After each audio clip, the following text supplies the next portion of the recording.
Asseyez-vous au fond pour ne pas déranger, dit le directeur, d'un ton qui fendait l'air comme une lame glacée, mais l'employé fit taire toute la salle. La phrase, plus que de simples mots, était un coup de fouet claquant dans le silence oppressant de la salle de réunion vitrée, un son qui résonna non seulement dans l'environnement, mais dans l'âme d'Anaïs Dubois, faisant écho dans chaque fibre de son être, gelant le sang dans ses veines. Elle sentit chaque syllabe percer sa peau, traverser ses os et se loger comme un éclat glacé et douloureux dans sa poitrine, un rappel cruel et poignant de sa position subalterne, de sa prétendue insignifiance, de sa condition d'intruse. La vue panoramique de Lyon, avec ses collines bleutées qui s'étendaient à l'horizon comme des promesses lointaines et les gratte-ciels miroirs qui reflétaient le soleil du matin dans un éclat éblouissant, qui promettait auparavant un horizon de possibilités infinies et un avenir brillant, semblait maintenant se moquer de sa petitesse, de son insignifiance sur cette scène de pouvoir et d'ambition démesurée.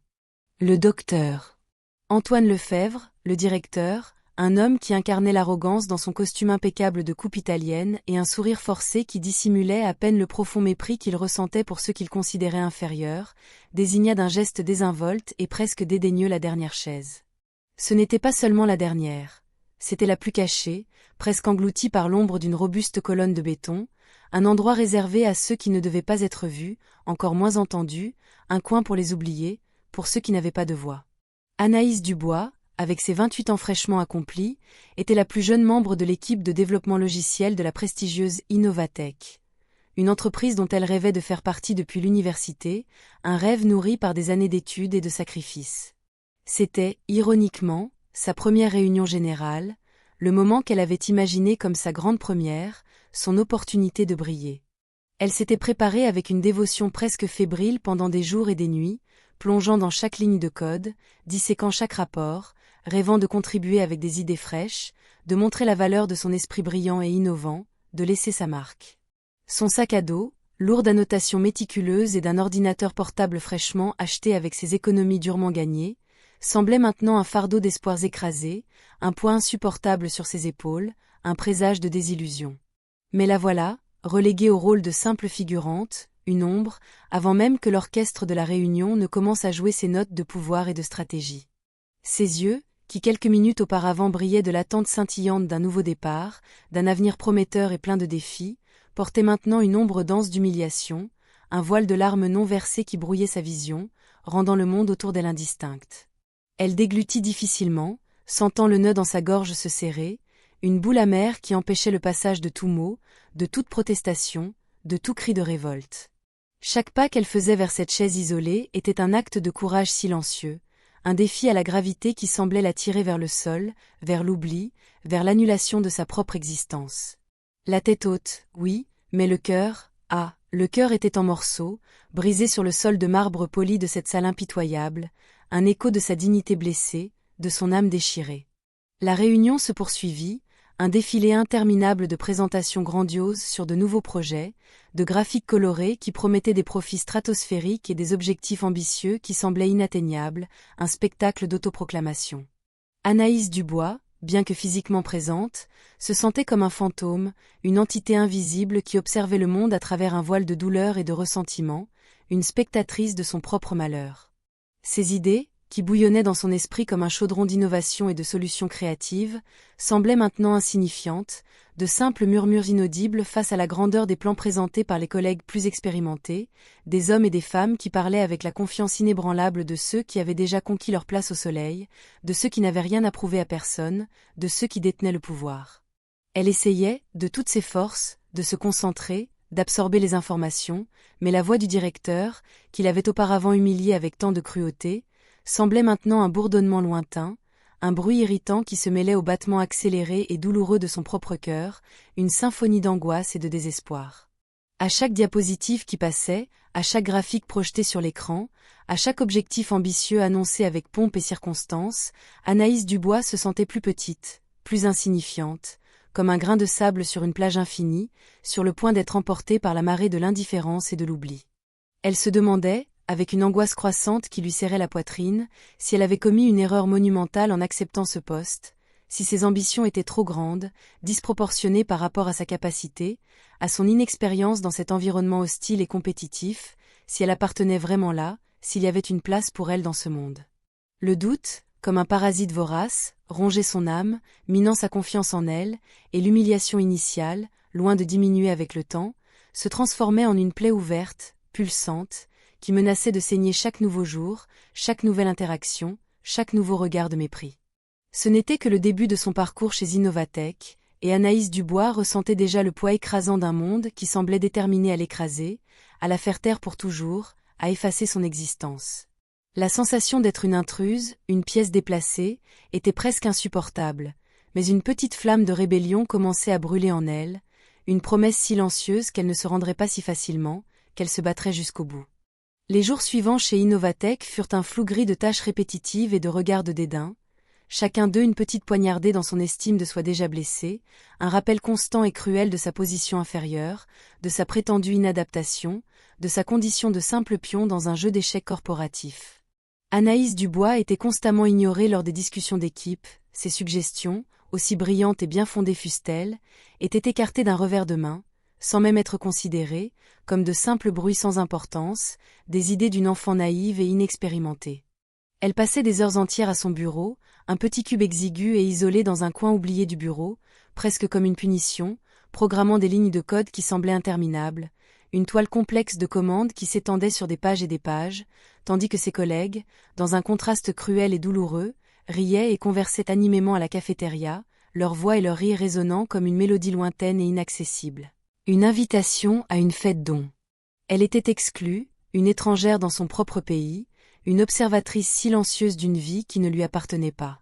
À chaque déjeuner solitaire, consommé en silence alors qu'elle observait l'interaction entre les autres, la camaraderie qu'elle désirait tant, mais qui lui était refusée avec une cruauté presque palpable, Anaïs Dubois ressentait le vide dans son estomac et dans son âme, un vide qu'aucune nourriture ne pouvait combler, une faim de reconnaissance qui la consumait lentement.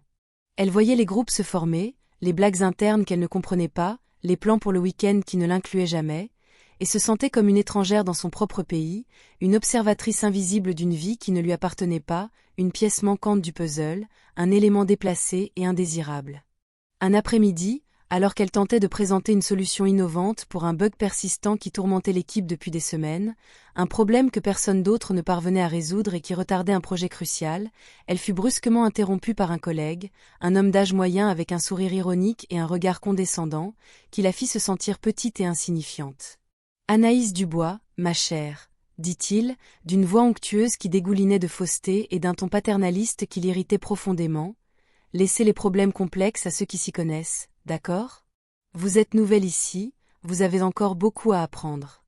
Ne vous en faites pas, nous nous en occupons. Nous ne voulons pas que vous vous surchargiez avec quelque chose qui dépasse vos capacités actuelles. » La phrase, prononcée sur un ton de plaisanterie, mais avec une cruauté voilée qui ne lui échappa pas, la frappa comme un coup de poing dans l'estomac, lui coupant le souffle, la laissant haletante, le corps tremblant d'indignation.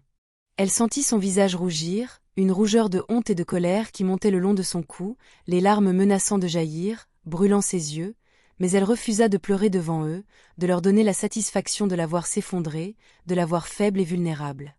Elle hocha simplement la tête, feignant une indifférence qu'elle était loin de ressentir, et retourna à son bureau, le cœur serré, battant d'une douleur sourde et persistante, une blessure qui s'ouvrait encore plus. Le pire de tout fut la sensation que, même avec la solution au bout de la langue, elle fut réduite au silence, sa voix étouffée par l'arrogance et les préjugés. Ce micro-conflit, apparemment anodin, laissa une marque profonde car elle savait que son travail était précieux, mais il fut sommairement écarté sans même être évalué, sans la chance de prouver son point. Cet environnement, qui aurait dû être un creuset de collaboration et d'innovation, ressemblait davantage à une arène de gladiateurs, où les plus faibles étaient dévorés sans pitié, où la compétition était sauvage et l'empathie, un mot oublié, un concept inexistant, une utopie. Elle se sentait piégée dans un cercle vicieux d'humiliation et de dévalorisation, et chaque jour qui passait, la flamme de sa passion pour la programmation, qui brûlait auparavant si intensément, semblait diminuer un peu plus, menaçant de s'éteindre complètement, la laissant dans l'obscurité la plus profonde. La pression était immense, un poids écrasant sur ses épaules, et elle se demandait, avec une angoisse croissante, jusqu'à quand elle pourrait supporter, jusqu'à quand son âme supporterait d'être piétinée de cette manière, jour après jour, sans un aperçu d'espoir, sans un signe que les choses pourraient s'améliorer. Les nuits étaient remplies d'insomnie, de pensées incessantes sur le travail, sur les mots cruels, sur le sentiment d'inadéquation qui la consumait, rongeant sa confiance en elle et son estime de soi. Elle se tournait et se retournait dans son lit, l'oreiller mouillé de larmes silencieuses, rêvant d'une évasion, d'un endroit où son talent serait reconnu, où sa voix serait entendue, où elle pourrait être elle-même, sans peur d'être jugée ou diminuée. Mais, au lever du jour, la réalité brutale d'Innovatech l'attendait, et Anaïs Dubois se levait, revêtait son armure invisible et se préparait pour un autre jour de bataille, avec l'espoir, aussi ténu soit-il, qu'un jour, d'une manière ou d'une autre, les choses changeraient, que sa chance tournerait, que la justice prévaudrait. Elle s'accrochait à cet espoir comme un naufragé s'accroche à un morceau de bois au milieu d'un océan déchaîné, sachant que c'était la seule chose qui la maintenait à flot, la seule raison de continuer à se battre, de ne pas se laisser noyer dans l'amertume et le désespoir. Elle sentait qu'elle était sur une corde raide, en équilibre entre l'abandon et l'entêtement, et à chaque pas, l'abîme semblait plus profond, plus menaçant, plus invitant. Au milieu de cette atmosphère oppressante, dense comme une lourde brume qui étouffait tout vestige de joie et de créativité, un rayon de lumière ténue, mais persistant, apparut sous la figure de Thomas Moreau. Il était l'un des programmeurs les plus talentueux d'Innovatech, un véritable prodige de la logique et de la créativité, connu pour son intelligence affûtée qui dénouait les codes les plus complexes et pour sa posture réservée, presque énigmatique, qui le rendait encore plus intéressant et mystérieux aux yeux d'Anaïs Dubois. Thomas avait des yeux curieux, d'un marron profond qui semblait voir au-delà des apparences, captant des nuances que la plupart ignoraient, et un sourire discret qu'il montrait rarement, mais qui, lorsqu'il apparaissait, illuminait son visage d'une manière singulière, révélant une gentillesse inattendue et une chaleur humaine qu'Anaïs Dubois ne trouvait chez personne d'autre ici. Il observait Anaïs Dubois de loin, avec une attention qu'elle ne percevait même pas, remarquant l'injustice flagrante avec laquelle elle était traitée, la façon dont son éclat était constamment éclipsé par l'ombre de la médiocrité des autres et par la cruauté calculatrice d'Antoine Lefebvre. Il voyait la douleur dans ses yeux, la frustration dans ses gestes contenus, et ressentait une pointe d'empathie, une envie presque irrésistible d'intervenir, de la protéger. Un jour, en la voyant lutter avec un code complexe, un enchevêtrement d'algorithmes qui semblait défier la logique et la patience, un problème qui la laissait visiblement épuisée et au bord du désespoir, il s'approcha de son bureau. Ses pas étaient doux, presque inaudibles sur la moquette du bureau, comme s'il ne voulait pas l'effrayer ou interrompre sa concentration. « Besoin d'aide avec ça ?» demanda-t-il, sa voix douce, presque un murmure, contrastant de manière frappante avec le bruit constant et l'agitation du bureau, une oasis de calme au milieu du chaos. Anaïs Dubois, plongée dans sa frustration et surprise par l'approche inattendue, leva les yeux, qui étaient embués de fatigue et d'irritation, mais aussi d'une pointe d'espoir qu'elle osait à peine reconnaître. « Non, merci, ça va », répondit-elle, essayant de dissimuler sa frustration, sa voix étranglée par l'émotion contenue, par la honte d'être vue dans un moment de faiblesse, de vulnérabilité. Thomas, cependant, ne se laissa pas tromper par sa façade d'indifférence. D'un geste doux, il désigna une ligne de code sur l'écran de l'ordinateur d'Anaïs Dubois. Ici, vous pouvez optimiser cela en utilisant un algorithme différent. Cela réduira le temps de traitement de 30%. C'est une technique que j'ai apprise lors d'un projet précédent, et je vois que vous êtes sur la bonne voie, il suffit d'un petit ajustement. Ces mots n'étaient pas une critique, mais une collaboration sincère, une reconnaissance de son effort. Anaïs Dubois sentit une chaleur inattendue se répandre dans sa poitrine. Personne chez Innovatech ne lui avait offert d'aide de manière aussi désintéressée et respectueuse. Ce petit geste, cette simple suggestion, ouvrit une brèche dans son cœur endurci par l'hostilité. Elle accepta l'aide, et ensemble, dans un silence confortable, ils travaillèrent sur le code, l'esprit de Thomas complétant le sien de manière presque magique. En quelques minutes, le problème fut résolu, et Anaïs Dubois ressentit une vague de soulagement et de gratitude. « Merci beaucoup, Thomas », dit-elle, ses yeux rencontrant les siens, un éclat d'admiration et de reconnaissance. « Je luttais avec ça depuis des heures. » Thomas se contenta de sourire, ce sourire discret qui illuminait son visage, et dit « Nous sommes là pour nous aider, n'est-ce pas ? Nous sommes une équipe. » Cette phrase « Nous sommes une équipe » résonna dans l'esprit d'Anaïs Dubois, un contraste frappant avec la mentalité individualiste et compétitive qu'Antoine Lefebvre imposait. À partir de ce jour, Thomas devint son confident, son mentor, son ami. Ils commencèrent à parler davantage, à échanger des idées sur des projets, à partager leurs frustrations et leurs espoirs. Thomas voyait en Anaïs Dubois non seulement une collègue de travail, mais une âme sœur, une femme d'une intelligence et d'une sensibilité rares, une guerrière silencieuse qui méritait toute la reconnaissance du monde. Il l'invita à déjeuner, et pendant la conversation, qui s'étendit plus longtemps que d'habitude, Anaïs Dubois découvrit que Thomas avait également rencontré des difficultés et des préjugés au début de sa propre carrière, un parcours qui l'avait rendu plus empathique et compréhensif, capable de comprendre sa douleur et ses luttes, de s'identifier à son cheminement. Il l'encouragea à ne pas abandonner, à croire en son potentiel indéniable, à ne pas laisser l'amertume des autres la définir ou la faire douter d'elle-même, à se battre pour sa place, pour sa voix, pour sa vérité. Chaque jour qui passait, chaque conversation qui s'approfondissait, chaque échange de regards qui devenait plus significatif, la connexion entre eux se renforçait, tissant un lien invisible, mais puissant, qui les unissait dans la complicité et l'affection. Le bureau, qui auparavant semblait un lieu de tourment, un champ de bataille quotidien, avait maintenant un petit refuge, un espace où Anaïs Dubois pouvait être elle-même, sans peur d'être jugée, sans la nécessité de porter des masques, un endroit où elle pouvait respirer et être qui elle était vraiment, où son âme trouvait la paix.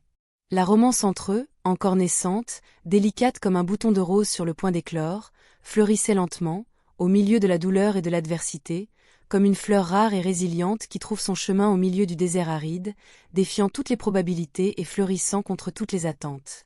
C'était un amour qui naissait de l'empathie, du respect mutuel, de l'admiration silencieuse, et qui promettait d'être la force dont Anaïs Dubois avait besoin pour affronter les défis à venir, une promesse d'un avenir meilleur, d'un havre de paix au milieu de la tempête. Cet amour, né au milieu du désert de son âme, était la force qui les propulsait, l'espoir qui les maintenait debout dans un environnement si hostile. C'était la preuve que, même dans les circonstances les plus difficiles, le cœur trouve son chemin, sa raison d'être, sa lumière. À chaque rencontre secrète, à chaque moment volé, la flamme de leur amour brûlait plus fort, illuminant l'obscurité qui les entourait, dissipant les ombres du doute et de la peur. Ils savaient que l'avenir était incertain, que les défis seraient nombreux, mais ils étaient prêts à les affronter ensemble, main dans la main, avec la certitude que leur amour était incassable, une forteresse contre le monde. Malgré le soutien inébranlable de Thomas Moreau, qui était devenu son havre de paix au milieu de la tempête, la seule encre dans sa mer agitée, la seule voix de la raison au milieu du cœur de dédain, les micro-conflits au travail persistaient, comme des piqûres d'insectes venimeux qui, bien que petites, causaient une irritation constante et profonde, minant son énergie, sa tranquillité d'esprit et sa confiance en soi déjà fragile. Le directeur Antoine Lefebvre, en particulier, semblait avoir développé une aversion inexplicable et presque personnelle pour Anaïs Dubois, comme si sa simple présence l'irritait profondément, comme une épine dans sa gorge, une tache sur son costume impeccable, un rappel constant de sa propre médiocrité.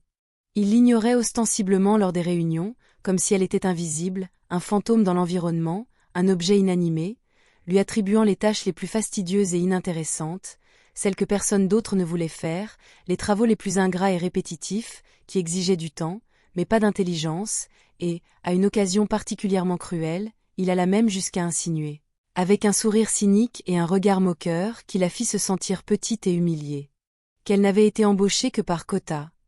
Une phrase chargée de préjugés et de dévalorisation, qui remettait en question sa capacité et son mérite, son existence professionnelle même, sa dignité en tant que femme et en tant que professionnelle. La phrase, prononcée sur un ton de plaisanterie, mais avec une charge de préjugés et de machisme qui la frappa de plein fouet, la rendit furieuse, le sang bouillonnant dans ses veines, une colère qu'elle parvenait à peine à contenir, qui menaçait d'exploser à tout moment, la transformant en un volcan en éruption. Thomas, qui assista à la scène, sentit la colère monter en lui et tenta d'intervenir, une impulsion protectrice qui le poussait à la défendre, à affronter Antoine, à mettre fin à cette humiliation, mais Anaïs Dubois l'en empêcha d'un regard, un geste subtil, mais chargé de signification.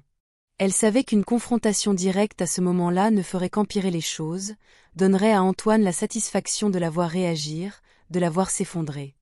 Elle préférait la vengeance silencieuse, la victoire remportée avec intelligence et travail acharné, la preuve irréfutable de sa valeur. Cet incident, cependant, fut un tournant. Anaïs Dubois réalisa que la passivité ne la mènerait nulle part, qu'elle devait se battre pour sa place, pour sa voix, pour sa dignité. Elle commença à enregistrer chaque humiliation, chaque commentaire dépréciatif, chaque tâche injuste, chaque fois que ses idées étaient volées ou ignorées. C'était un journal secret d'injustice, une arme qu'elle gardait pour le bon moment, pour le jour où la vérité éclaterait. Elle commença également à observer Antoine de plus près, à étudier ses points faibles, ses défauts, ses vulnérabilités, se transformant en une stratège silencieuse, une observatrice attentive, une chasseuse patiente. Chaque jour, à chaque micro-conflit, à chaque nouvelle humiliation, la détermination d'Anaïs Dubois se renforçait, comme de l'acier forgé au feu, la rendant plus résistante, plus incassable, plus résiliente, une guerrière indomptable. Elle ne serait plus la victime passive, la figure silencieuse au fond de la salle, l'ombre que personne ne remarquait, la marionnette entre les mains d'Antoine. Elle serait la protagoniste de sa propre histoire, l'architecte de son propre destin, la guerrière qui se battrait pour sa place, pour sa dignité, pour sa vérité, pour sa voix. Elle commença à étudier encore plus, à perfectionner ses compétences, à chercher des connaissances dans des domaines qu'Innovatech n'explorait même pas, devenant une spécialiste dans son domaine, une référence dans sa branche, un esprit brillant que personne ne pourrait ignorer. Elle transforma la colère en carburant, la douleur en motivation, l'humiliation en un tremplin vers le succès, une force propulsive qui la poussait en avant, vers le sommet, vers la victoire. Ses yeux, auparavant embués de larmes, brillaient maintenant d'une nouvelle lumière, la lumière de la résilience et de la vengeance silencieuse, la promesse d'un avenir où elle serait la gagnante, la reine de son propre empire, la maîtresse de son propre destin. Elle savait que la meilleure vengeance serait son propre succès, sa propre ascension, et elle était déterminée à l'atteindre, coûte que coûte, de toutes ses forces, de chaque fibre de son être, à chaque battement de son cœur. Elle passait des nuits blanches, dévorant des livres et des articles techniques, pratiquant de nouveaux codes, développant des projets parallèles en secret, loin des yeux curieux et envieux d'Antoine et de ses acolytes. À chaque ligne de code écrite, à chaque problème résolu, elle ressentait un pouvoir croissant, une certitude qu'elle était sur la bonne voie, que son heure viendrait, que sa voix serait entendue, que sa lumière brillerait. Elle ne serait pas seulement une programmeuse, mais une innovatrice, une leader, une inspiration pour toutes les femmes réduites au silence dans des environnements de travail machistes et toxiques, pour être une voix pour celles qui n'avaient pas de voix, pour celles qui avaient été réduites au silence, pour celles qui avaient été oubliées. La romance avec Thomas Moreau, bien qu'encore discrète et enveloppée d'un voile de secret qui les obligeait à vivre dans l'ombre, à murmurer leurs sentiments et à cacher leurs regards, était le seul réconfort, le seul refuge d'Anaïs Dubois au milieu de l'aridité de son quotidien professionnel. Il était la brise douce qui calmait la tempête dans son âme, le rayon de soleil qui pénétrait les nuages sombres, apportant chaleur et espoir, un baume pour ses blessures invisibles et pour l'épuisement qui la consumait. Ils se rencontraient pour déjeuner dans des cafés cachés, dans des ruelles charmantes de Lyon, dans des boulangeries discrètes où ils pouvaient converser sans être remarqués, pour prendre un café à des heures alternatives, pour parler du travail, de la vie, de leurs rêves et de leurs peurs les plus profondes, partageant leurs âmes en murmures et en regards complices qui en disaient plus que 1000 mots. Thomas était un auditeur attentif, un conseiller sage qui offrait des mots de réconfort et d'encouragement, un havre de paix où Anaïs Dubois pouvait ancrer son âme fatiguée, exprimer ses frustrations sans peur du jugement, sans la nécessité de masques, sans la préoccupation d'être mal interprétée. Il l'encourageait à développer ses idées les plus audacieuses, à ne pas se taire face à l'injustice, à se battre pour sa place avec la conviction de celle qui connaît sa valeur, de celle qui a quelque chose d'important à dire au monde, de celle qui mérite d'être entendue. Anaïs Dubois, vous avez un talent incroyable, disait-il, ses yeux marrons fixés sur les siens, transmettant une confiance inébranlable, une foi inconditionnelle en ses capacités, en son potentiel illimité, en son étoile. Ne laissez pas la médiocrité des autres vous empêcher de briller. Le monde a besoin de votre lumière, de votre intelligence, de votre vision unique. Ne vous cachez pas, ne vous éteignez pas, les mots de Thomas étaient un baume pour l'âme d'Anaïs Dubois, un élixir qui guérissait les blessures ouvertes par la cruauté de l'environnement de travail, qui la faisait se sentir renouvelée et forte, capable d'affronter n'importe quel défi, n'importe quel obstacle, n'importe quel ennemi. Elle se sentait comprise, valorisée, aimée d'une manière qu'elle n'avait jamais expérimentée auparavant, un amour qui la remplissait complètement, qui la faisait se sentir entière à nouveau, restaurant son essence. L'amour entre eux grandissait chaque jour, à chaque obstacle surmonté, à chaque regard échangé, à chaque touche subtile, devenant la force motrice qui la poussait à avancer, à se battre pour un avenir où il pourrait vivre cet amour ouvertement, sans peur, sans secret, sans les ombres du bureau hostile. C'était la preuve que, même dans les circonstances les plus difficiles, le cœur trouve son chemin, sa raison d'être, sa lumière. À chaque rencontre secrète, à chaque moment volé, la flamme de leur amour brûlait plus fort, illuminant l'obscurité qui les entourait, dissipant les ombres du doute et de la peur. Ils savaient que l'avenir était incertain, que les défis seraient nombreux, mais ils étaient prêts à les affronter ensemble, main dans la main, avec la certitude que leur amour était incassable, une forteresse contre le monde, un bouclier contre la méchanceté. La pression au travail, cependant, ne diminuait pas, mais s'intensifiait chaque jour, comme une corde qui se serrait lentement autour du cou d'Anaïs Dubois, menaçant de l'étouffer. Antoine Lefèvre, sentant que son pouvoir était remis en question par la compétence croissante d'Anaïs Dubois et par la loyauté qu'elle inspirait à certains collègues, intensifia ses tactiques de harcèlement, devenant encore plus cruel et calculateur, un véritable prédateur. Il commença à lui déléguer des tâches impossibles à accomplir dans les délais, des projets aux exigences ambiguës et aux échéances irréalistes, des pièges soigneusement montés pour la faire échouer, et ainsi, justifier son licenciement. De plus, il sabotait ses projets de manière subtile, mais efficace, en modifiant les spécifications à la dernière minute, en retenant des informations cruciales ou en ignorant simplement ses emails et ses demandes, créant un environnement de travail chaotique et frustrant qui la menait au bord de l'effondrement. Pour aggraver les choses, il commença à répandre des rumeurs malveillantes sur sa vie personnelle, insinuant qu'elle était irresponsable, que sa relation avec Thomas était contraire à l'éthique et qu'elle utilisait son charme pour obtenir des faveurs, tentant de miner sa réputation et sa crédibilité auprès de l'équipe et de la direction, ternissant son nom. Lors d'une réunion avec des clients importants, un événement crucial pour Innovatech, Antoine présenta un projet qu'Anaïs Dubois avait mené avec brio, lui consacrant des nuits et des week-ends de travail acharné. Cependant, il attribua tout le crédit à un collègue masculin, un certain Julien Dubois, le félicitant avec effusion et ignorant complètement la présence et la contribution d'Anaïs Dubois, qui était assise à la table, le cœur serré d'indignation et l'âme en feu. L'injustice était flagrante, et Anaïs Dubois sentit le sang bouillir dans ses veines, mais elle se contint, se souvenant des mots de Thomas. Elle savait que l'heure de la vérité viendrait, et que sa vengeance serait son propre succès, sa propre ascension, sa propre voix. Thomas, qui était présent à la réunion, échangea un regard de complicité avec Anaïs Dubois, lui transmettant force et soutien silencieux, une promesse qu'il serait à ses côtés, coûte que coûte.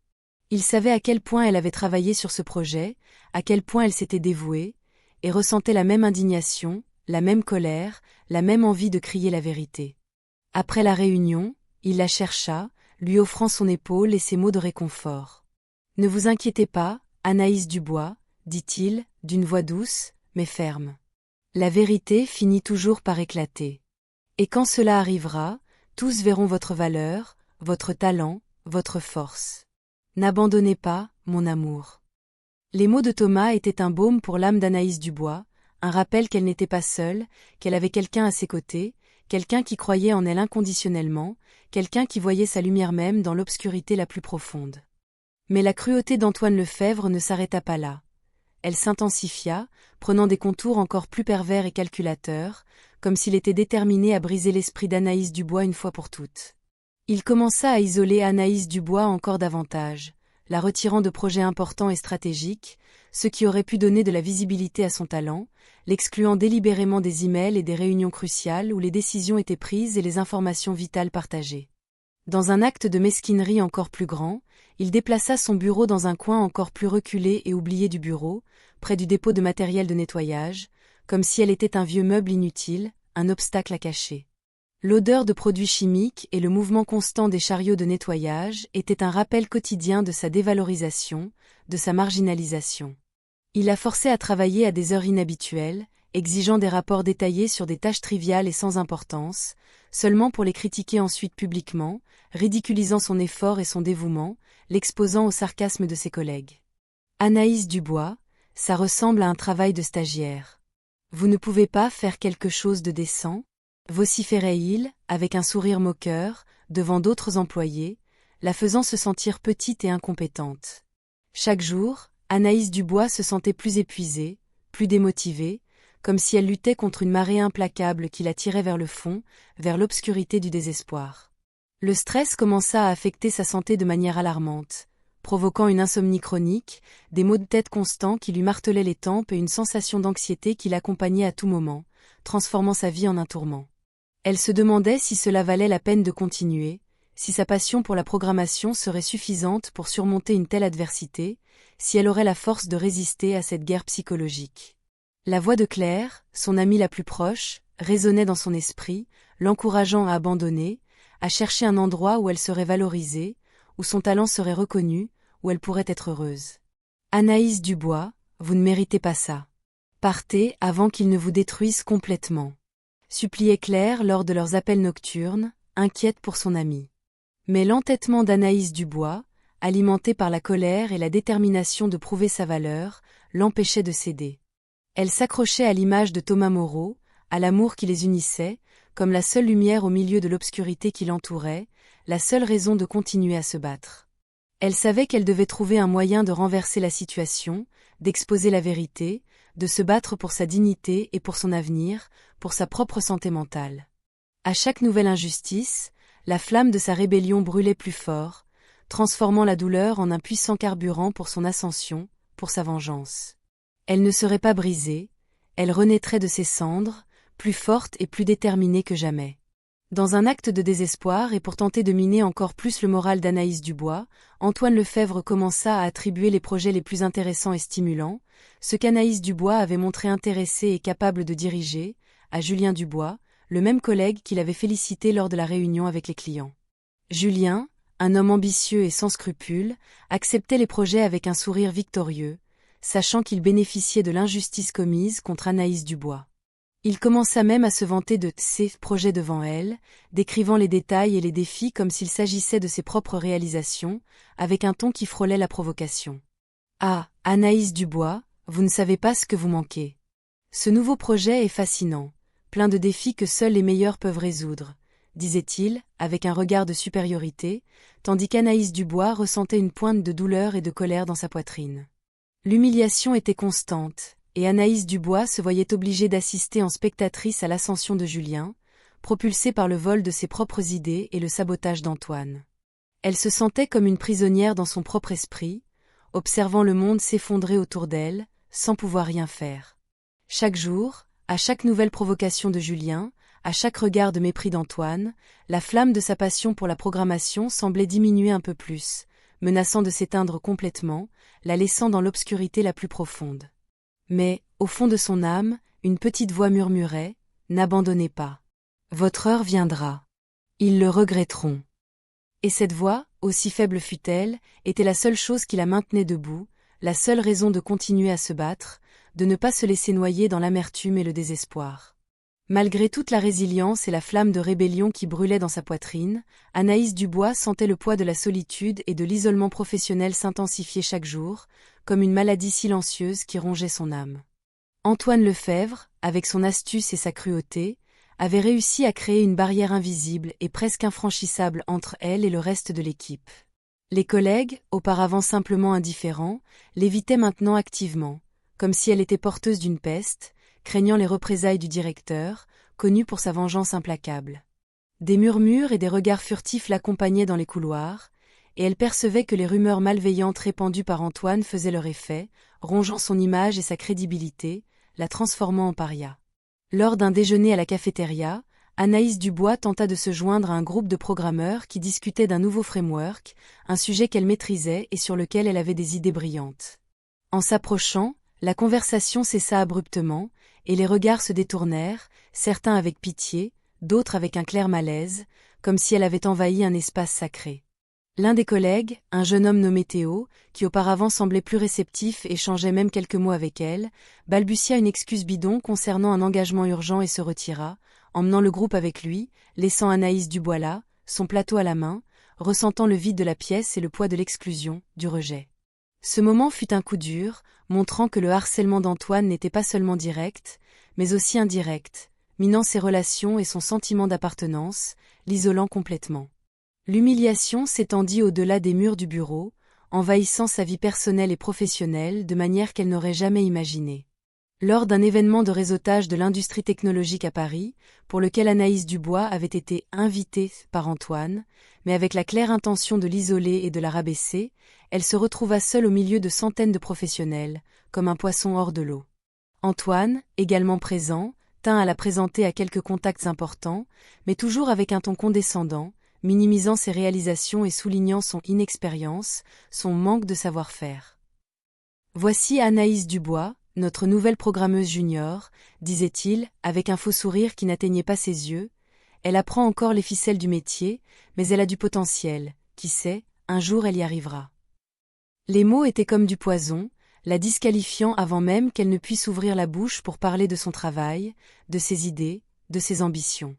Elle tenta d'engager des conversations, mais sentait les regards de méfiance, la réticence à prendre ses idées au sérieux, la barrière invisible qu'Antoine avait construite autour d'elle. La sensation d'être une imposture, de ne pas appartenir à ce monde, la consumait, rongeant sa confiance en elle et son estime de soi. Thomas Moreau, qui n'avait pas pu assister à l'événement, l'appela le soir, percevant sa voix abattue, son âme en lambeaux. « Comment ça s'est passé ?» demanda-t-il, la voix pleine d'inquiétude, ressentant sa douleur à travers le téléphone. Anaïs Dubois s'effondra, lui racontant l'isolement, les insinuations d'Antoine, la sensation d'être invisible, d'être une personne insignifiante. Thomas l'écouta patiemment, offrant des mots de réconfort et réaffirmant sa valeur. « Ne vous inquiétez pas de ce qu'il dit, Anaïs Dubois. Les gens qui comptent vraiment voient votre éclat. Et moi, je le vois. Je l'ai toujours vu. Vous êtes une étoile, mon amour, et personne ne peut éteindre votre lumière. » Les mots de Thomas étaient un baume, mais la blessure de l'humiliation persistait, lui rappelant la bataille qu'elle avait encore à mener, la guerre qu'elle devait gagner. Malgré tout, Anaïs Dubois ne se laissa pas abattre complètement. Elle savait que la meilleure façon de combattre la méchanceté d'Antoine était par l'excellence, par un travail impeccable qui parlerait de lui-même. En secret, elle commença à travailler sur un projet personnel ambitieux, un logiciel d'optimisation de processus qui pourrait révolutionner la façon dont Innovatech gérait ses ressources, un projet qu'elle avait imaginé il y a longtemps, mais qu'Antoine avait mis de côté. Elle passait des nuits blanches, programmant, testant, affinant chaque ligne de code, transformant sa colère et sa frustration en carburant pour sa créativité, en une force motrice qui la poussait en avant. Thomas Moreau, conscient de son projet secret, lui offrait un soutien technique et moral, l'aidant à surmonter les défis les plus complexes, à percer les mystères du code, à trouver des solutions innovantes. Il était son complice, son mentor, son plus grand soutien, son roc au milieu de la tempête. À chaque avancée du projet, Anaïs Dubois ressentait une pointe d'espoir, une certitude que son heure de briller approchait, que sa voix serait entendue, que sa lumière serait vue. Elle visualisait le moment où elle présenterait son travail, non seulement à Antoine, mais à toute la direction, aux investisseurs, au monde. Ce serait sa réponse silencieuse, sa vengeance élégante, la preuve irréfutable de son talent et de sa résilience, de sa capacité à surmonter toute adversité. Ce projet devint son but, sa raison de continuer à se battre dans un environnement si hostile, son arme secrète contre l'injustice. Elle savait que le chemin serait ardu, qu'Antoine ferait tout pour l'en empêcher, pour la saboter, pour la détruire, mais elle était déterminée à avancer, à prouver sa valeur, à faire taire toute la salle par la force de ses idées, par le génie de son travail. La flamme de la rébellion, auparavant petite, brûlait maintenant avec intensité, illuminant son chemin et renforçant son âme, la préparant pour la bataille finale. Malgré toute la prudence et la discrétion, le secret de la relation d'Anaïs Dubois et Thomas Moreau ne pouvait durer éternellement. Innovatech, avec ses couloirs remplis d'yeux curieux et d'oreilles attentives, était un terrain fertile pour les commérages, les intrigues et la propagation du venin. Antoine Lefebvre, avec son réseau d'informateurs loyaux et son obsession maladive de contrôler la vie de ses subordonnés, se doutait déjà de la proximité entre les deux. Il avait remarqué les regards échangés, les sourires contenus, les conversations chuchotées qui cessaient abruptement lorsqu'ils s'approchaient, la façon dont Thomas semblait toujours être là quand Anaïs Dubois avait besoin d'aide, une complicité qui l'irritait profondément. La goutte d'eau, l'étincelle de l'explosion, survint un après-midi pluvieux et froid, lorsque Thomas, préoccupé par l'épuisement d'Anaïs Dubois après une autre nuit de travail acharné sur le projet secret, l'accompagna jusqu'à l'arrêt de bus, lui offrant son parapluie et une rapide étreinte d'adieu, un geste d'affection qui fut fatal. L'un des informateurs d'Antoine, un collègue envieux et sans scrupule nommé Bruno Mercier, qui avait toujours cherché un moyen de plaire au directeur et de monter dans la hiérarchie de l'entreprise aux dépens des autres, les vit et rapporta aussitôt l'incident, ajoutant des détails exagérés et malveillants pour envenimer la situation, transformant une simple étreinte en un scandale. Le lendemain, Anaïs Dubois et Thomas Moreau furent convoqués dans le bureau d'Antoine Lefèvre, un environnement qui semblait s'être transformé en tribunal d'inquisition. Le directeur était livide, le visage rouge de fureur et les yeux étincelants comme des braises ardentes. Il jeta sur la table une série de photos prises par Bruno, les montrant ensemble, dans des moments de complicité, sous des angles qui déformaient la réalité et suggéraient une intimité plus grande que celle qui existait réellement. « Qu'est-ce que cela signifie, Anaïs Dubois ?» Thomas, hurla Antoine, sa voix fendant l'air comme un coup de tonnerre, résonnant sur les murs de la pièce. Vous violez de manière flagrante les politiques de l'entreprise. Les relations entre employés sont interdites, surtout entre membres d'équipes différentes. C'est un affront à mon autorité, un manque de professionnalisme inacceptable, une indécence qui ne sera pas tolérée dans cette entreprise. Il les accusait de manque de professionnalisme, de non-respect des règles, de placer leurs intérêts personnels au-dessus des intérêts de l'entreprise, de saboter l'environnement de travail avec leur indécence et leur comportement immoral. Anaïs Dubois, cependant, loin de se recroqueviller ou de s'excuser, refusa de se repentir de son amour, de son choix, de sa dignité. La tête haute et les yeux fixés sur ceux d'Antoine, elle défendit son amour, sa liberté, sa dignité, sa vérité. « Nous n'avons rien fait de mal, Antoine, » dit-elle, d'une voix ferme, qui résonna dans la pièce, surprenant tout le monde, y compris Thomas, qui la regardait avec admiration. « Nous nous aimons, et ce n'est pas un crime. Notre relation n'interfère pas avec notre travail, et nous avons le droit d'aimer qui nous voulons. Nos vies personnelles ne vous regardent pas, et vos politiques sont abusives, inhumaines et archaïques. » Thomas Moreau, à ses côtés, la soutint en tout, sa présence silencieuse, mais puissante, était un bouclier protecteur, une forteresse inébranlable. Il refusa de la laisser seule, de l'abandonner à la merci de la fureur d'Antoine, de trahir leur amour. Il savait que c'était le moment de se battre pour leur amour, pour leur dignité, pour leur vérité, pour un avenir ensemble, coûte que coûte. La situation devint un scandale dans l'entreprise, et la nouvelle se répandit rapidement dans les couloirs, par email, par les groupes de messages, comme un incendie incontrôlable, consumant tout sur son passage. Certains collègues, qui avaient déjà été témoins des injustices d'Antoine et de sa tyrannie, les soutenaient en secret, envoyant des messages d'encouragement et de solidarité, admirant le courage d'Anaïs Dubois et la loyauté de Thomas.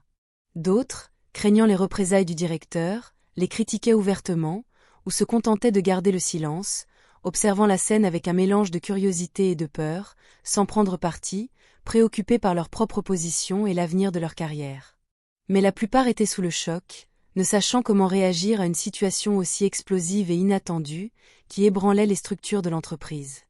Anaïs Dubois et Thomas Moreau devinrent le centre de toutes les attentions, la cible de tous les regards, de tous les commentaires, de tous les jugements. La pression était immense, écrasante, mais, au lieu de se laisser abattre, ils s'unirent encore plus, comme deux arbres qui s'entrelacent pour résister à la tempête la plus violente, leurs racines s'enfonçant, devenant inséparables.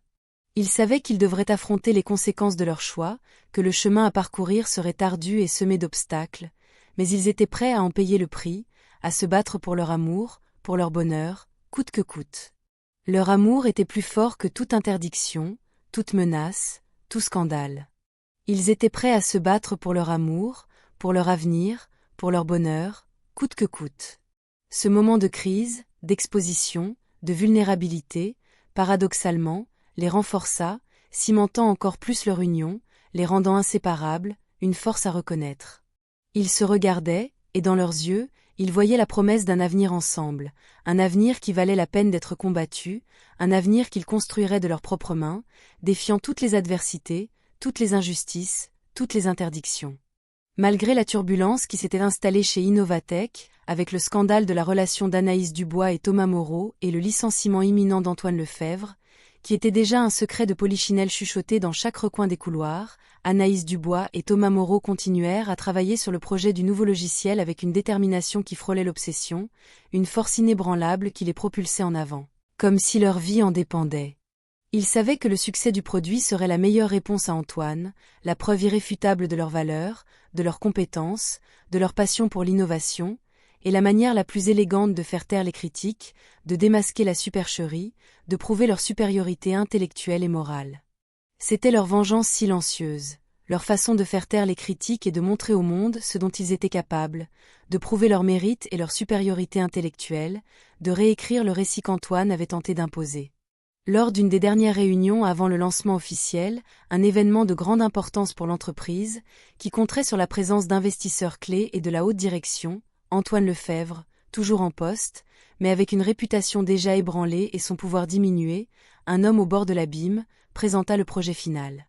Une fois de plus, il s'appropria sans vergogne les idées d'Anaïs Dubois, comme si elles étaient les siennes, avec la même arrogance que d'habitude.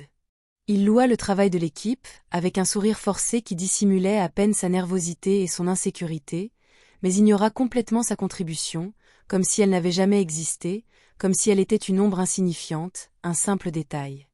Anaïs Dubois, cependant, ne se tut pas.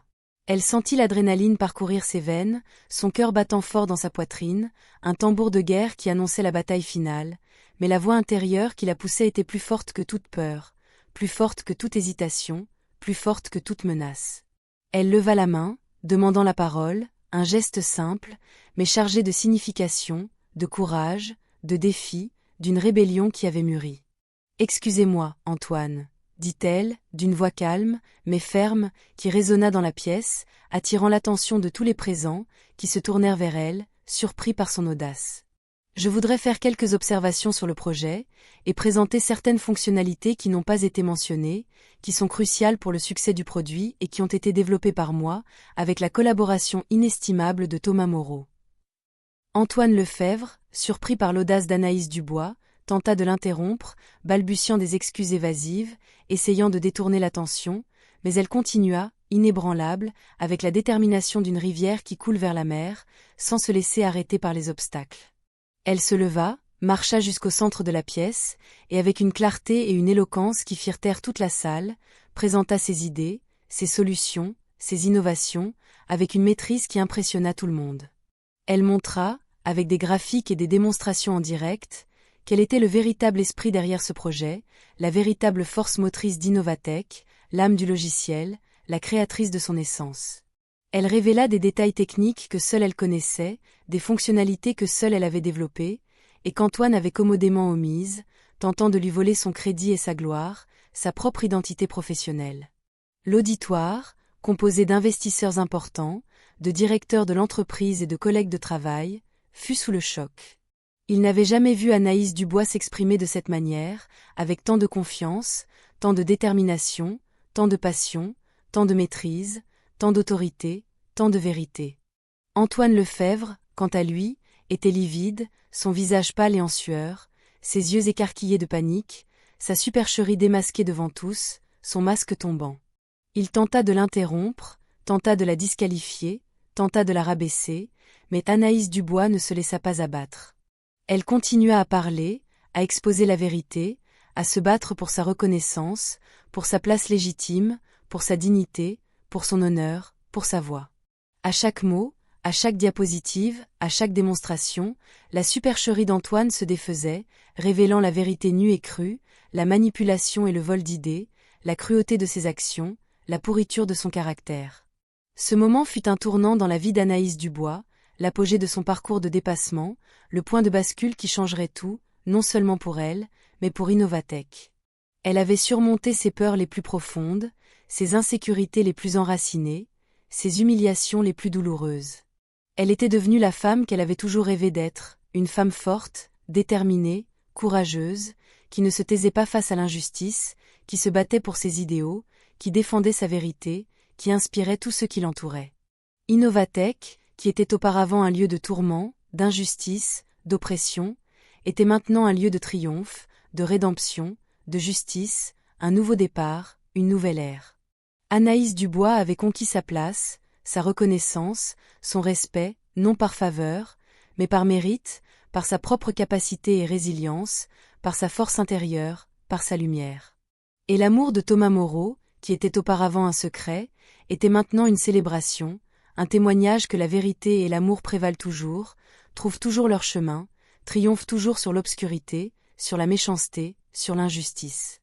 La présentation d'Anaïs Dubois avait été un tremblement de terre, ébranlant les structures d'Innovatech et exposant les profondes fissures dans la direction d'Antoine Lefèvre. Le silence stupéfait qui suivit son discours fut rompu non par des applaudissements immédiats, mais par un murmure croissant, un bruissement de choc et d'incrédulité qui se répandit comme un virus dans la salle. Les investisseurs, auparavant impassibles, échangeaient maintenant des regards nerveux, leurs traits durcis par la gravité de la situation. Les directeurs de l'entreprise, le visage pâle et tendu, semblaient avoir vieilli de 10 ans en quelques minutes, réalisant la gravité du scandale qui se déroulait sous leurs yeux. Antoine Lefèvre, quant à lui, était en état de choc, son visage rouge de honte et de fureur, ses yeux écarquillés de panique, comme un animal acculé. Il tenta de balbutier quelque chose, une excuse évasive, une tentative désespérée de se défendre, mais les mots se perdirent dans sa gorge, étouffés par son propre mensonge. Ce fut alors que l'un des investisseurs les plus influents, un homme aux cheveux gris et au regard perçant, connu pour son intégrité et pour ne pas tolérer la malhonnêteté, se leva lentement. Sa voix, grave et ferme, fendit l'air comme une sentence. « Monsieur Lefèvre, dit-il, s'adressant à Antoine d'un ton de mépris à peine dissimulé, je crois que nous avons beaucoup à discuter de l'éthique et de l'intégrité de votre gestion.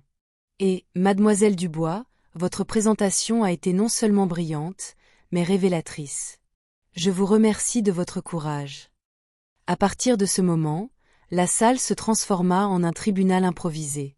Les directeurs de l'entreprise, sous la pression des investisseurs, exigèrent des explications détaillées d'Antoine. Les accusations de mauvaise conduite, de plagiat et de harcèlement moral, auparavant chuchotées, furent maintenant prononcées à voix haute, avec des preuves irréfutables présentées par Anaïs Dubois, qui avait méticuleusement documenté chaque injustice dans son journal secret. Des emails, des registres de tâches, des témoignages silencieux de collègues qui se sentaient maintenant encouragés à parler, tout fut révélé, démasquant la supercherie d'Antoine de manière implacable. Le licenciement d'Antoine Lefèvre fut sommaire, avec effet immédiat et sans droit d'appel, une issue qu'il n'avait jamais imaginée. La nouvelle se répandit chez Innovatech comme un incendie, et un poids énorme fut retiré des épaules d'Anaïs Dubois et de toute l'équipe, qui respira de soulagement, ressentant la liberté pour la première fois depuis longtemps. Mais l'histoire ne s'arrêta pas là. Innovatech, ébranlé par le scandale, avait besoin d'une nouvelle direction, d'une nouvelle orientation, de quelqu'un qui pourrait restaurer la confiance et le moral de l'équipe. Et le choix fut unanime. Anaïs Dubois, la femme à qui on avait dit de s'asseoir au fond pour ne pas déranger, fut promue directrice de projet, un poste qu'elle avait rêvé d'occuper depuis le début de sa carrière, mais qui semblait inatteignable pendant ses jours d'humiliation et de dévalorisation. Elle avait conquis sa place, sa reconnaissance, son respect, non par hasard, mais par sa propre force, son talent et sa résilience inébranlables. Thomas Moreau, qui l'avait soutenu à chaque étape du parcours, fut promu son bras droit, et ensemble, ils transformèrent Innovatech en un lieu d'innovation, de collaboration et de respect, un environnement où le talent était valorisé et la voix de tous était entendue, où la créativité s'épanouissait sans crainte. Leur amour, qui était auparavant un secret interdit et dangereux, était maintenant une inspiration pour tous dans l'entreprise, un exemple que l'amour véritable peut surmonter n'importe quel obstacle et s'épanouir même dans les conditions les plus difficiles. Ils se marièrent lors d'une cérémonie intime et émouvante, entourés d'amis et de famille, et construisirent une vie ensemble, pleine d'amour, de bonheur et de succès, un avenir qu'ils avaient lutté pour conquérir de leurs propres mains. Anaïs Dubois, qui était auparavant l'employée humiliée, la voix réduite au silence, était maintenant la leader respectée, la femme épanouie, la protagoniste de sa propre histoire, l'architecte de son propre destin. Elle avait prouvé à tous qu'avec courage, détermination et amour, il est possible de surmonter n'importe quel obstacle et d'atteindre les rêves les plus ambitieux, transformant l'adversité en triomphe. Le licenciement d'Antoine Lefèvre ne fut pas seulement un soulagement pour Anaïs Dubois et Thomas Moreau, ce fut un catalyseur pour une transformation profonde dans toute l'Innovatech. L'entreprise, auparavant étouffée par une culture de peur, de harcèlement et de favoritisme, commença à respirer un air nouveau, plus pur et inspirant. La nouvelle de l'ascension d'Anaïs Dubois à la direction de projet, et de Thomas Moreau comme son bras droit, fut accueillie avec un mélange de surprise et d'espoir. De nombreux collègues, qui auparavant gardaient le silence par peur de représailles, se sentaient maintenant encouragés à se manifester, à partager leurs propres expériences de harcèlement et d'injustice. Anaïs Dubois et Thomas Moreau, conscients de la responsabilité qu'ils avaient entre leurs mains, initièrent une série de changements structurels et culturels. Ils mirent en place un canal de dénonciation anonyme, garantissant qu'aucune voix ne serait à nouveau réduite au silence, et créèrent des programmes de mentorat pour les jeunes talents, en particulier les femmes, qui étaient souvent marginalisées dans un environnement majoritairement masculin. La première grande initiative d'Anaïs Dubois en tant que directrice fut la création d'un comité d'éthique et d'innovation, un forum où les idées de tous les employés étaient écoutées et évaluées de manière juste, sans préjugés ni hiérarchie. Elle tint à ce que Julien Dubois, le collègue qu'Antoine avait utilisé pour lui voler ses crédits, soit l'un des premiers à être invité à participer. Lors d'une conversation franche et émouvante, Anaïs Dubois confronta Julien, non pas avec colère, mais avec une ferme sérénité. « Julien, dit-elle, je sais ce qui s'est passé. Je sais que vous avez été utilisé par Antoine, mais je sais aussi que vous avez fait des choix. C'est votre chance de faire ce qui est juste, de contribuer avec votre talent de manière éthique et transparente. » Julien, visiblement honteux et touché par l'attitude d'Anaïs Dubois, confessa son rôle dans la supercherie d'Antoine et présenta des excuses sincères. Il s'engagea à être un allié dans la construction d'une nouvelle culture dans l'entreprise, un geste qui marqua le début d'une véritable rédemption pour lui et pour l'équipe. Innovatech, sous la direction visionnaire et empathique d'Anaïs Dubois et Thomas Moreau, prospéra d'une manière inimaginable, dépassant toutes les attentes et devenant une référence sur le marché. L'entreprise devint un modèle d'innovation et d'inclusion, où le talent était valorisé par-dessus tout et le respect était la base de toutes les relations, créant un environnement de travail sain, productif et inspirant. Anaïs Dubois, désormais une femme d'affaires prospère et une figure publique influente dans le secteur de la technologie, était une inspiration pour de nombreuses femmes qui rêvaient de conquérir leur place sur le marché du travail, en particulier dans des domaines dominés par les hommes. Elle se consacrait au mentorat de jeunes talents, à l'encouragement de la diversité et à la promotion d'un environnement de travail juste et égalitaire, où tous avaient la chance de briller et de développer leur potentiel maximal. Thomas Moreau, son partenaire de vie et de travail, était son plus grand soutien, son confident, son amour inconditionnel, le roc sur lequel elle pouvait s'appuyer à tout moment. Ils construisirent une belle famille, avec 2 enfants, qui grandirent dans un foyer rempli d'amour, de respect et de valeurs solides, apprenant de l'exemple de leurs parents l'importance de l'intégrité et de la persévérance. La vie d'Anaïs Dubois était un témoignage vivant que la persévérance et la foi en soi peuvent transformer l'humiliation en triomphe, la douleur en force, le rêve en réalité, montrant que tout est possible pour ceux qui n'abandonnent pas. Elle n'oublia jamais ce jour où Antoine lui avait dit de s'asseoir au fond pour ne pas déranger, mais au lieu de se taire, elle fit taire toute la salle avec sa voix, son intelligence, son courage inébranlable, sa présence marquante et sa vérité. L'histoire d'Anaïs Dubois et Thomas Moreau devint une légende chez Innovatech, un rappel constant que la vraie force réside dans l'intégrité, la résilience et la capacité de se relever après chaque chute, d'apprendre de ses erreurs et d'aller de l'avant avec encore plus de détermination. Ils continuèrent à innover, à créer, à inspirer, toujours avec la passion et le dévouement qui les avaient unis depuis le début, maintenant la flamme de l'innovation et de l'amour allumée. L'entreprise, qui fut un jour le théâtre d'injustice et de préjugés, se transforma en un phare d'espoir et d'opportunités pour beaucoup, un lieu où les rêves pouvaient devenir réalité et où le potentiel humain était célébré. Anaïs Dubois, avec sa sagesse, son empathie et sa vision d'avenir, devint une leader admirée, non seulement pour ses réalisations professionnelles, mais pour son humanité et sa capacité à transformer des vies, à inspirer des changements positifs. Elle et Thomas Moreau, main dans la main, affrontèrent chaque défi, célébrèrent chaque victoire, et construisirent un héritage d'amour, de succès et d'impact positif dans le monde, laissant leur marque indélébile dans l'histoire de la technologie et dans la vie de nombreuses personnes. Leur vie était la preuve vivante que l'amour véritable peut s'épanouir même dans les environnements les plus hostiles, et que la voix de la vérité, aussi étouffée soit-elle, trouve toujours un moyen de résonner et de transformer, de changer le cours de l'histoire pour le mieux. L'histoire d'Anaïs Dubois et Thomas Moreau ne s'acheva pas avec la transformation d'Innovatech. Elle devint un héritage, une narration vivante qui inspirait chaque nouvel employé et chaque partenaire de l'entreprise. Innovatech, qui fut un jour le théâtre d'injustice et de préjugés, se transforma en un phare d'espoir et d'opportunités pour beaucoup, un lieu où les rêves pouvaient devenir réalité et où le potentiel humain était célébré, indépendamment du genre, de l'origine ou de la position. Anaïs Dubois, avec sa sagesse, son empathie et sa vision d'avenir, devint une leader admirée, non seulement pour ses réalisations professionnelles, qui étaient nombreuses et remarquables, mais pour son humanité et sa capacité à transformer des vies, à inspirer des changements positifs et durables. Elle et Thomas Moreau, main dans la main, affrontèrent chaque défi, célébrèrent chaque victoire, et construisirent un héritage d'amour, de succès et d'impact positif dans le monde, laissant leur marque indélébile dans l'histoire de la technologie et dans la vie de nombreuses personnes. Des années passèrent, et Innovatech, sous la direction visionnaire et empathique d'Anaïs Dubois et Thomas Moreau, prospéra d'une manière inimaginable, dépassant toutes les attentes et devenant une référence mondiale sur le marché de la technologie.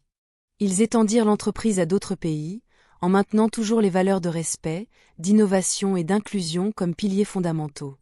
Anaïs Dubois, désormais une femme d'affaires prospère et une figure publique influente dans le secteur de la technologie, était une inspiration pour de nombreuses femmes qui rêvaient de conquérir leur place sur le marché du travail, en particulier dans des domaines dominés par les hommes.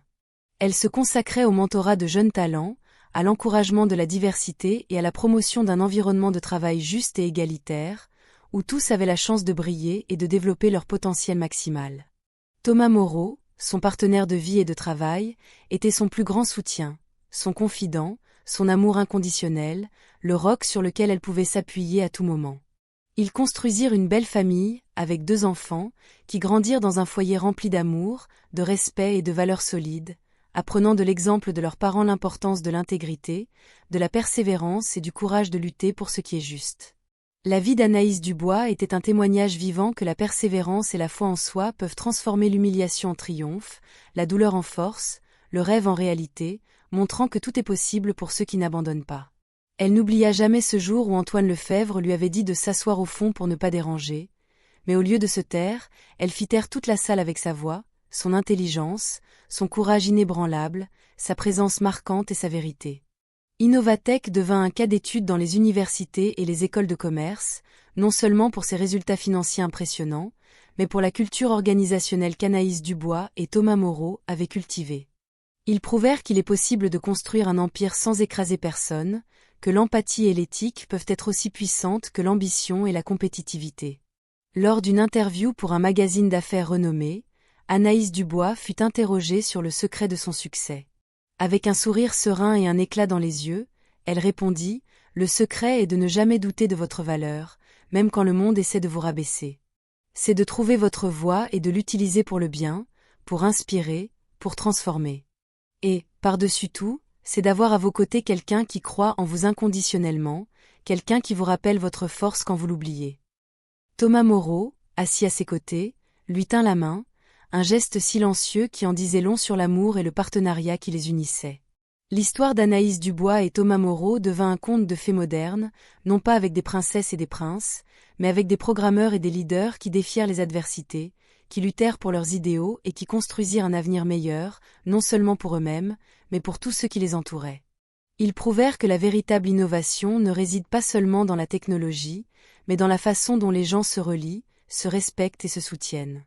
Et ainsi, la phrase « Asseyez-vous au fond pour ne pas déranger », qui fut un jour un symbole d'humiliation, se transforma en un puissant rappel de la résilience d'Anaïs Dubois, de sa capacité à transformer la douleur en pouvoir, l'injustice en justice, et le silence en une voix qui résonna dans le monde entier, inspirant des millions de personnes.